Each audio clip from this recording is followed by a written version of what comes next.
우리 좌우로 인사하겠습니다. 예수 그리스도의 부활로 충만하십시오. 인사하겠습니다. 예수 그리스도의 부활로 충만한 삶 사십시오. 네, 인사가 좀 길지요? 그러나 오늘 설교를 다 담으려면 이렇게 문장이 길어야만 했습니다. 함께 인사하신 것처럼 우리 예수님 부활하셨고 그 부활에 동참하고 참여하는 그리스도인답게 충만한 인생 사시길 축복합니다. 오늘은 설교에 들어가기 전에 우리 초기 그리스도인들의 삶을 몇 가지의 그리스 로마의 미술 작품들을 통해서 잠깐 살펴보고 또 말씀을 나누고자 합니다. 한번 사진을 보여주시겠습니까? 첫 번째 사진을 보시게 되면 두 가지 사진을 보여드릴 건데요. 첫 번째 사진은 아우구스투스 마우솔레움이라고 하는 건물입니다. 마우솔레움이라고 하는 건물은 거대 무덤 혹은 영묘라고 하는 뜻입니다. 아주 큰 무덤이라고 생각하시면 됩니다. 하드리아누스라고 하는 로마의 황제가 여기에 묻혀 있습니다. 원래 이 정도로 크지는 않았는데 이방 민족들이 쳐들어와서 황제의 유해를 손상시킬까 봐 그것이 요새처럼 커지고 또 커지다 보니 이러한 사진의 형태처럼 엄청난 크기의 무덤이 되었습니다. 또 한 가지의 사진을 보여드리겠습니다. 이 사진은 로마늄 포럼입니다. 사진의 오른쪽에 보시게 되면 조금 더 기둥들이 모여져 있는 그곳에 보시게 되면 카이사르의 화장터가 있습니다. 여기서 말하는 카이사르는 로마 초기에 여러 가지 영화에서도 나왔을 텐데요. 이제 마르쿠스, 또 폼페이우스, 카이사르 세 명이서 삼두 정치할 때 그 카이사르입니다. 카이사르의 화장터가 있는 곳이 바로 이곳입니다.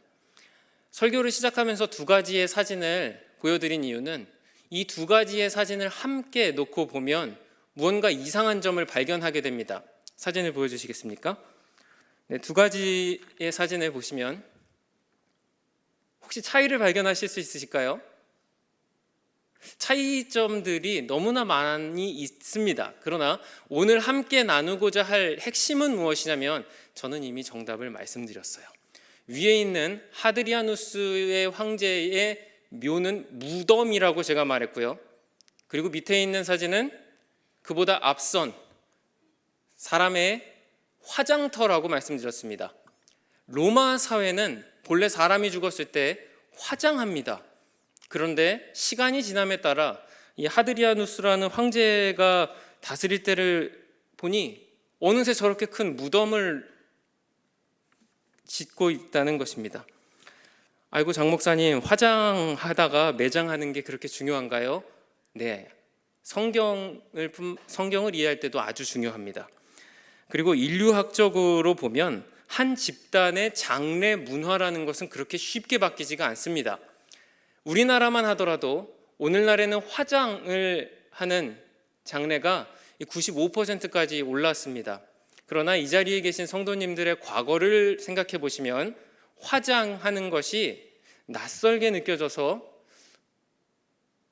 그렇게 하느냐 마느냐를 놓고 가족끼리 갑론을박하셨던 때가 있을 겁니다.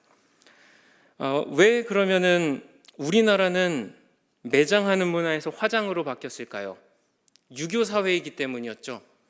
그리고 의례를 중시하는 사회였기 때문입니다. 그런데 산업 사회가 되고 땅이 부족하고 또 실용주의 사회 속에서 이제 매장이 아닌 화장을 선택하게 되었습니다. 매장은 우리나라가 조선시대 때부터 계속해서 수백 년을 이어온 전통인데 말입니다. 로마도 그렇다면 이러한 장래 방식이 바뀌게 된 어떤 계기가 있을 것이고 그리고 바뀌게 된 모습이 어떻게 되었는지 궁금하지 않으십니까? 또 하나를 보여드리겠습니다. 네, 두 황제를 보여드리는데요. 이 사진 중에 손을 높이 들고 있는 황제는 우리 성경에도 나오는 가이사 아구스토, 누가복음 2장에도 나오는 그 카이사르 아우구스투스라는 사람입니다. 로마의 초대 황제지요. 그런데 그 옆에 있는 황제를 보시면 코모투스라는 황제인데 로마의 14대 황제입니다. 시간이 흐르면 흐를수록 뭔가 조금 더 인간적인 모습으로 변해가야 하는데 로마 사회를 들여다보면 그 인간의 모습이 어떠한지를 들여다보면 그렇게 제국은 부강해졌으나 영혼은 피폐해져 가는 것을 봅니다. 황제의 복장을 보십시오. 이제 위엄이라는 것은 온데간데 없고 실제로도 나는 헤라클레스의 화신이다 이러면서 이리 뛰고 저리 뛰고 다니는 황제입니다. 그럼 이런 가운데 우리 그리스도인들은 어떤 모습으로 당시에 살았을까요? 헨릭 C.M. 미라즈키의 다음 그림을 보여주시면 이 그림이 뭐 어떤 사조이니 어떤 사상이니 이러한 그 흐름은 차치하고 우리 그리스도인들의 삶들을 보게 되면 이 로마의 박해 아래서 이러한 모습으로 신앙생활을 해야 했습니다. 여기 보시면 이 작품의 이름은 네로의 횃불이라고 하는 작품입니다. 그런데 네로가 횃불로 사용하고 있는 그 연료가 너무나 마음이 아픕니다. 아마 영화 바울을 보셨으면 아시겠지만 그 영화에서도 그리스도인들을 정말 가로등처럼 매달아 놓고 그리고 불을 지피는 장면이 나오는데요. 그 장면이 여기 나와 있습니다. 그리고 그것을 네로 황제가 귀족들과 보고 있죠. 또 다른 그림을 보면 장 레온제롬이라고 하는 화가의 작품입니다. 제목은 초기 기독교 순교자들의 마지막 기도라고 하는 제목입니다. 이렇게 사자들의 먹이가 되는, 그러나 그 속에서도 신앙을 포기하지 않는 모습이었죠. 한 가지의 또 어려운 사진을 더 보여드리면 의자입니다. 그리스도인들을 박해했을 것으로 추정되는 사진입니다. 이 사진은 그리고 놀랍게도 여러분들이 아실 만한 황제의 시대의 작품입니다. 작품이라고 말하기가 참 그런데요. 이 글래디에이터라는 영화를 보신 적이 있을 겁니다. 그 영화에 보시면은 한 늙은 황제가 막시무스라고 하는 장군을 총애하다가 아들에게 독살당하는 장면이 나올 겁니다. 거기에 등장하는 그 황제가 마르쿠스 아우렐리우스라는 로마의 5현제 중에 한 명입니다. 그런데 역사학에서는 그렇게 현명한 황제라고 불릴지 모르나 우리 그리스도인들에게서는 그렇게 칭찬받을 만한 사람이 되지 못합니다. 그리스도인들은 이렇게 박해받아야 했죠. 이때 그리스도인들은 어디서 예배할 수 있었는가? 이런 곳이었습니다. 우리가 많이 보는 카타콤브라고 하는 곳입니다. 이 사진에서 보시는 이곳은 우리가 잘 알고 있는 로마의 지하 공동 묘지입니다. 사람들이 로마의 사람들의 그 시신들이 있는 공동 묘지 가운데 숨어서 예배를 드리는 것이 기독교인들의 초기 모습이라고 잘 알려져 있습니다. 그런데 제가 이렇게 길게 이야기를 한 것은 이 카타콤브에 보시면은 여러 가지 그림들이 있습니다. 다음 사진을 보여주시면 이 사진은 로마에 있는 또 카타콤베인데요. 이런 여러 가지 그림들이 있습니다. 네, 다음 사진 보여주시면은 그 중에 보여드릴, 지금부터 한번 잘 기억해 주십시오. 이제 요한복음과 맞닿아지기 때문입니다. 첫 번째, 이 그림이 무엇으로 보이십니까? 이 그림은 예수님을 그린 그림입니다. 그리고 선한 목자로서의 예수님을 그린 카타콤베의 그림입니다. 네, 이런 반응이실 줄 알았어요. 이거 예수님 맞아?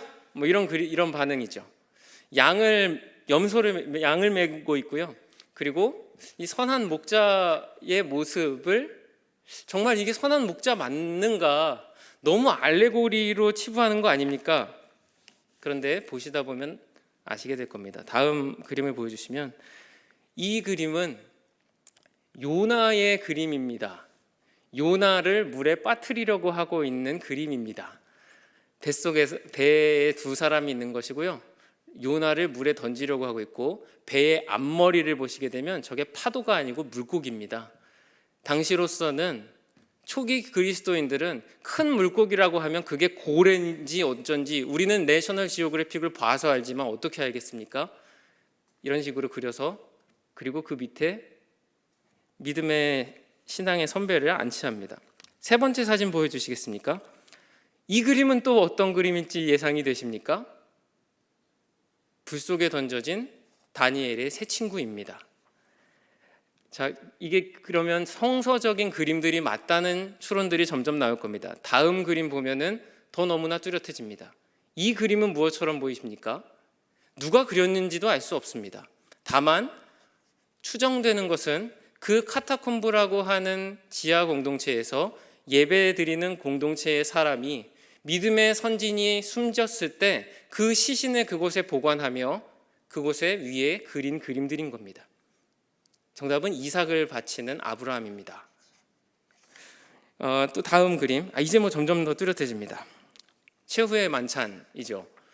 그리고 이 작품들은 이제 여러분들이 아시는 것처럼 레오나르도 다빈치의 최후의 만찬과 같은 작품들에 영향을 주고 여러분들이 아시는 거의 대부분의 기독교 작품들 거의 다 카타콤베의 그 이미지들이 있습니다.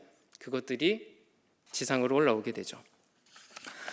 이 이미지들을 보여드리는 이유는 당시에 우리 믿음의 선진들은 기독교가 믿어도 되는 종교가 되는 313년이 되기까지 그 지하에서 그 믿음을 지켜나가는 가운데 우리의 육신은 이 어두운 곳에서 죽을지 모르나 그러나 우리 예수님 다시 오시는 그날 우리는 부활하게 될 것을 소망하며 그 위에 그림들을 그렸다고 하는 것입니다.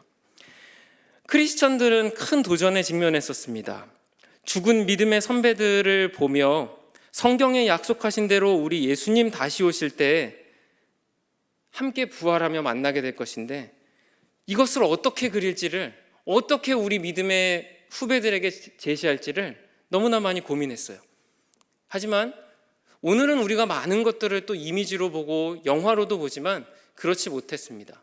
그래서 그린 것들이 우리 예수님 선한 목자이시기 때문에 우리를 업으시며 좋은 목자의 이미지이시고 죽은 지 3일 만에 사흘 만에 부활하신 우리 주님이시기 때문에 또 요나의 그림들을 거기다 그렸고요.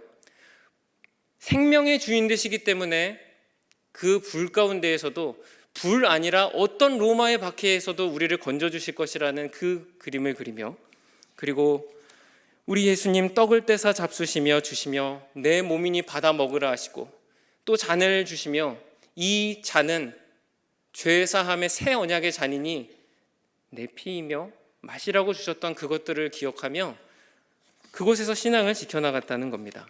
그래서 이 그림을 보시면은 이 밑에 파진 홈이 이제 시신이 들어가는 부분이고요. 그 위에 보여드렸던 작품들 대부분이 다 시신들 위에 있는 것입니다. 자, 그런데 이 기독교가 지상으로 올라오게 됩니다. 이러한 믿음의 결과가 어떠했는지 보시면 아마 참 놀랄 것입니다. 또 다음 그림을 보여주시면요. 이 그림은 로마 시대 때 석관입니다. 일반적인 사람들이 이 사진 먼저 그 전에 사진 보여주시면은 이 사진은 이제 오늘 함께 볼 나사로야 일어나라라고 하는 또 부활을 소망하며 그린 그림입니다. 대부분의 카타콤베의 시신 위에 있는 그림들은 간절한 부활의 소망이었습니다. 다음 그림 보여주시면은 이러한 그리스도인들의 신앙이 로마를 어떻게 바꾸게 됐는지 보여드리겠습니다. 이 돌관은 본래 로마 귀족의 관입니다. 180년 정도에 만들어졌을 것으로 추측합니다. 아마 보시게 되면 밑부분에 이 사람은 아마 무공을 세웠던 사람인 듯합니다. 전쟁에서 큰 공을 세웠던 것들을 그리고 있죠. 그러나 공적은 있을지 몰라도 아무런 준비 없이 죽음이라는 미지의 길을 떠나야 했습니다. 또 다음 그림 보여주시면은 이런 석관들이 있습니다. 그런데 이제 핵심입니다. 이제 마지막 작품인데요. 다음 작품 보여주시죠. 이 작품은 시간이 조금 흘러서의 로마 귀족의 석관입니다. 본래 로마의 그 수많은 사람들은 지하에서는 그리스도인들이 신앙을 지키며 눈물로 우리 예수님 다시 오실 때 부활하실 것이라고 그곳에서 말씀을 외우며 어두워서 보이지도 않았겠죠. 신앙을 지켰을지 모르나, 지상의 사람들은 풍요롭게 살아갈지 모르나, 그리고 그 전쟁으로 땅은 넓어지고 자신들은 가치 있다고 생각하며 살았을지 모르나, 아까 보셨던 황제의 타락처럼 영혼은 빈곤해져 갔죠. 그런데 그것이 어떻게 바뀌었느냐, 이제 하나씩 빠르게 보여드리겠습니다. 저 칸칸이 있는 내용들은 모두 다 성서에 있는 내용들로 바뀌게 됩니다. 이 그림을 보시게 되면 앞서 보여드린 것에 힌트가 있습니다.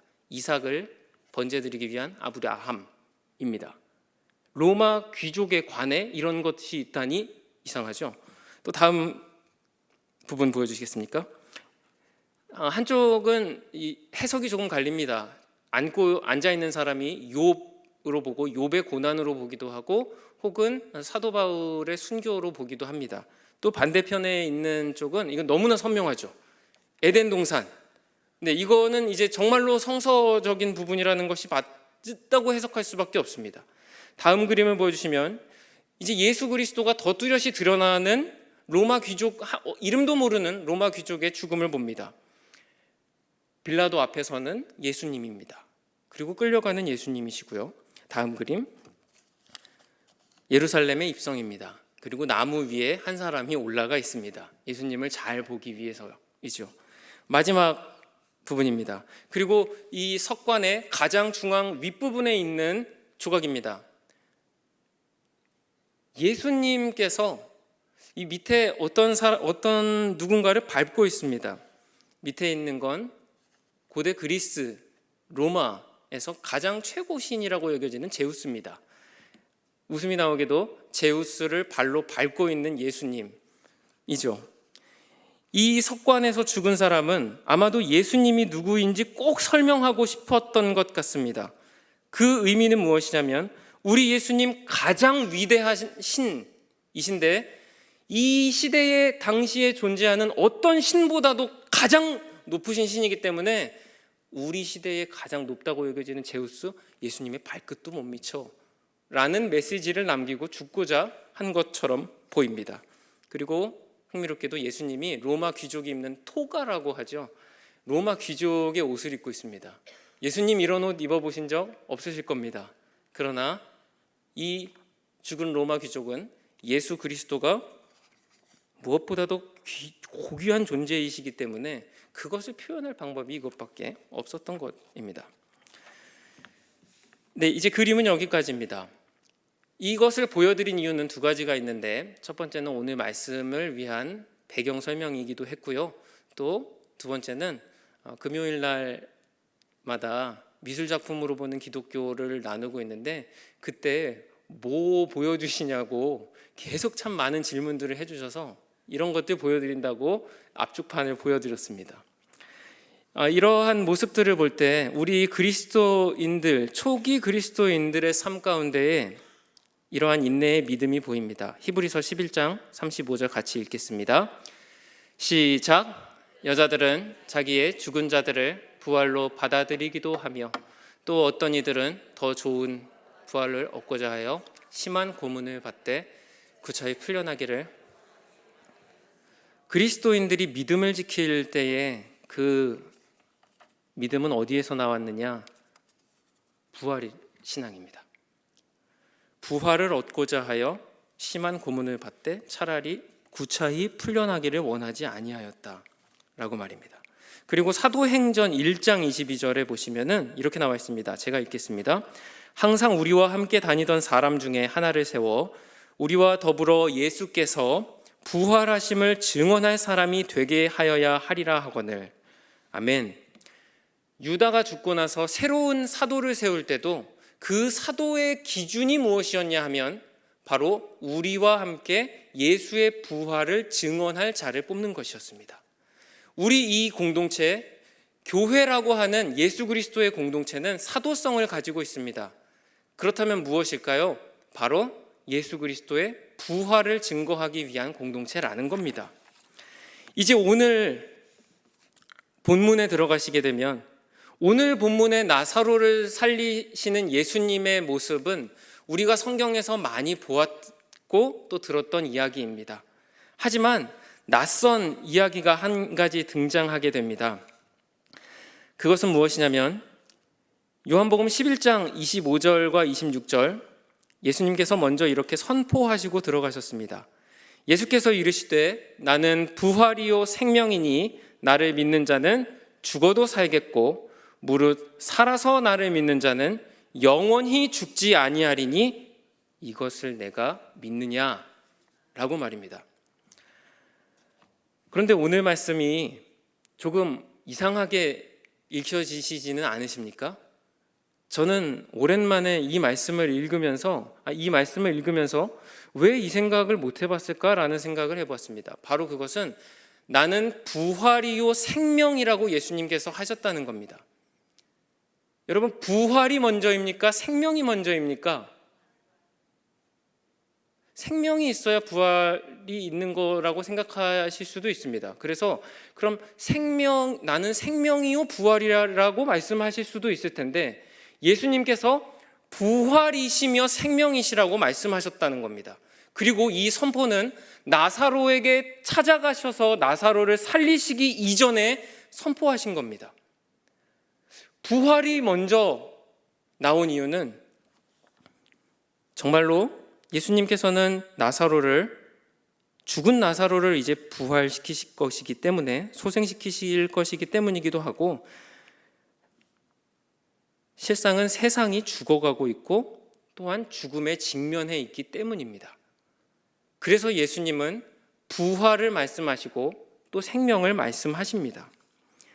예수님께서 나사로에게 다가가면서 오늘 본문 33절에서 35절까지를 보면 예수님께서 우시게 됩니다. 33절에 보시면 예수님이 우셨다는 표현이 등장합니다. 성경에 예수님이 웃으셨다는 내용은 한 번도 등장하지 않습니다. 그런데 우셨다는 이야기가 여기에 등장합니다. 저는 이 부분도 이상했습니다. 예수님이 왜 우셨을까? 그래서 예수님은 우실 필요가 없지 않으셨나요? 라고 기도를 했습니다. 왜냐하면 예수님 나사로를 살리시러 가셨잖아요. 그리고 나사로에게 가시기 전에 이미 예수님이 말씀하십니다. 우리 친구 나사로가 잔다 라고 말입니다. 앞부분을 읽어보시면. 그런데 그곳에 가셔서 예수님께서 이 장목사 성격 같으면은 울지 마, 이제 나사로 살아날 거야, 파티 준비해 라고 할 것 같은데 예수님께서 그 장례식장 앞에서 우십니다. 그리고 눈물을 흘리시죠. 우리 38절과 40절 오늘 본문의 중반 같이 읽어보겠습니다. 시작.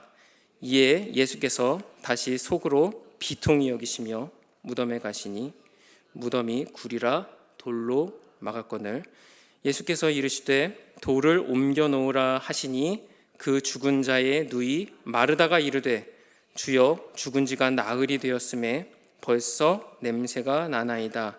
예수께서 이르시되 내 말이 내가 믿으면 하나님의 영광을 보리라. 아멘. 예수님께서 왜 우셨을까? 왜 우셨나요, 예수님? 저는 오늘 설교를 준비하며 이 기도를 참 많이 했습니다. 그런데 말씀을 묵상하다 보니 예수님의 마음이 느껴져서 이 말씀을 붙들고 많이 울었습니다. 오늘 상황을 한번 보시겠습니까? 오늘 이 상황은 지금 죽어있는 나사로에게 가시는 예수님의 이야기입니다.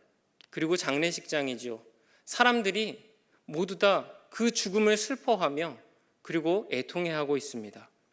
이 상황은 죽음과 생명이 대면하고 있는 자리고 죽은 자와 그리고 산 자들이 있는 곳이며 그리고 죽음의 대표인 무덤과 생명의 주인이신 예수님이 서 있는 끝없는 평행선이 이어지는 곳입니다. 하지만 예수님께서 이곳에 서셨을 때 사람들의 이 눈물을 보시고 비통한 모습을 보시는데 너무 마음이 아프셨습니다. 왜냐하면 이 사람들은 사실 죽어서는 안 되는 사람들이기 때문입니다. 왜냐하면 인간에게 죽음은 사실 비정상이기 때문입니다. 다시 한번 말씀드립니다. 인간에게 죽음이란 정상적인 것이 아닙니다. 왜 그런가? 우리 인간들은, 우리 사람들은 본래 하나님의 형상을 타고난 사람들입니다. 하나님의 형상으로 지어졌고 하나님께서 숨을 불어넣으시사 그리고 하나님과 함께 영원토록 살도록 지어졌죠. 그런데 죄가 우리 가운데 들어오게 됐습니다. 그리고 그 죄의 삭수로 인간은 죽을 수밖에 없게 됐습니다.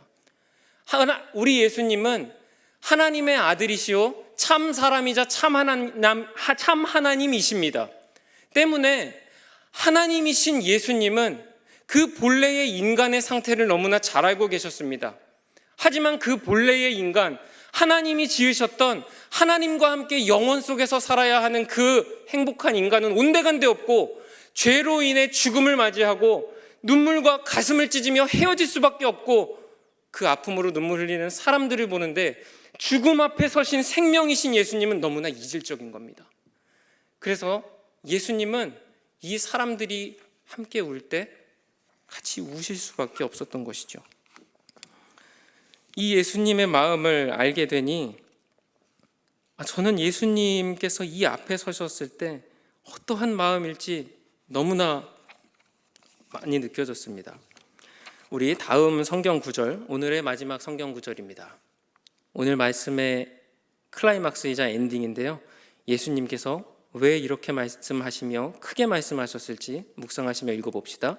시작. 돌을 옮겨 놓으니 예수께서 눈을 들어 우러러 보시고 이르시되 아버지여 내 말을 들으신 것을 감사하나이다. 항상 내 말을 들으시는 줄을 내가 알았나이다. 그러나 이 말씀 하옵는 것은 둘러선 무리를 위함이니 곧 아버지께서 나를 보내신 것을 그들로 믿게 하려 함이니이다. 이 말씀을 하시고 큰 소리로 나사로야 나오라 부르시니 죽은 자가 수족을 배로 동인 채로 나오는데 그 얼굴은 수건에 쌓였더라. 예수께서 이르시되 풀어놓아 다니게 하라. 예수님께서는 죽음이라고 하는 이 세상의 어두움, 사단이 부릴 수 있는 최고의 무기 앞에 서셨습니다. 인간들은 죽음이라고 하는 이 무기 앞에서 아무것도 할 수가 없었습니다.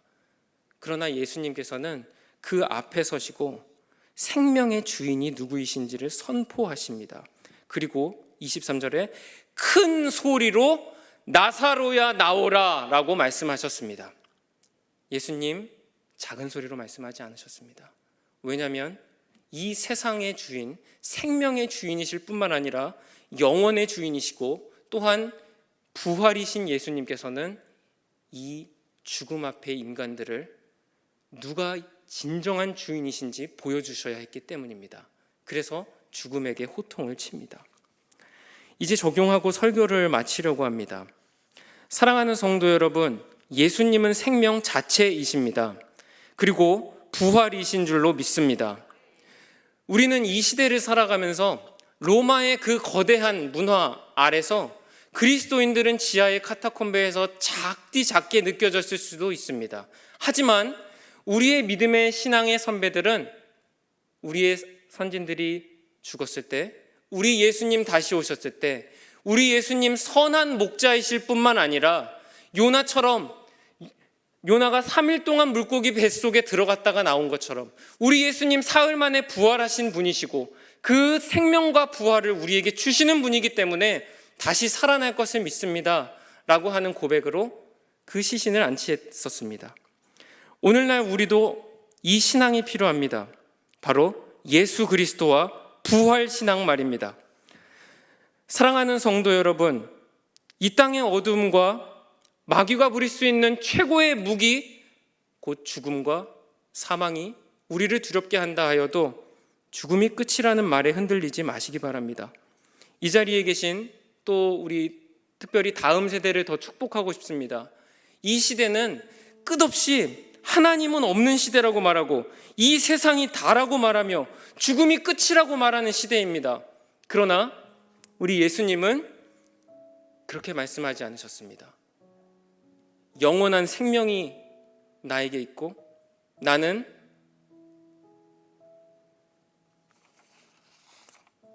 생명의 떡이고 세상의 빛이며 양의 문이고 선한 목자시고 부활이요 생명이며 길이요 진리요 생명이실 뿐만 아니라 참 포도나무라는 것. 우리 예수님께서 에고에임이라고 하죠. 내가 어떤 존재인지를 말씀하신 이 8가지 가운데 나사로를 살리실 때 하셨던 말씀입니다. 나는 부활이요 생명이라고 말입니다.